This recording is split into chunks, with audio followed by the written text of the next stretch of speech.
जब जब भारत चीन के बीच सीमा विवाद को लेकर तनाव पैदा होता है, तब मेड इन चाइना के उत्पादों के बहिष्कार की हवा चलने लगती है।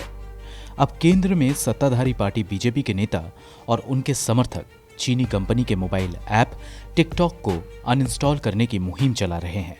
मकसद ये है कि चीनी उत्पादों का बहिष्कार करके चीन को आर्थिक चोट पहुंचाई जाए। आम धारणा है कि चीन की अर्थव्यवस्था का चक्का भारतीय बाजार से ही चलता है, लेकिन आंकड़े इनकी गवाही नहीं देता। सरकारी आंकड़ों के मुताबिक चीन ने साल 2019 में $70.32 बिलियन का उत्पाद भारत को एक्सपोर्ट किया और इसी दौरान भारत ने $16.75 बिलियन का एक्सपोर्ट चीन को किया।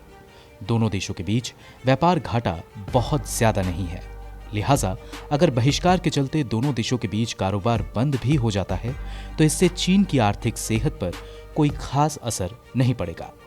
एक्सपोर्ट के मामले में चीन का सबसे बड़ा पार्टनर अमेरिका है, जिसे चीन $418.6 अरब का माल बेचता है। ये चीन के कुल एक्सपोर्ट का 16.8% है।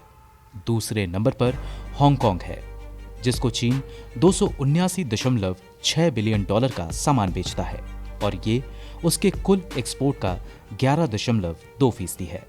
वहीं $143.2 बिलियन के साथ जापान तीसरे, $111 बिलियन के साथ साउथ कोरिया चौथे, $98 बिलियन के साथ वियतनाम पांचवें और $79.7 बिलियन के साथ जर्मनी छठवें नंबर पर आता है।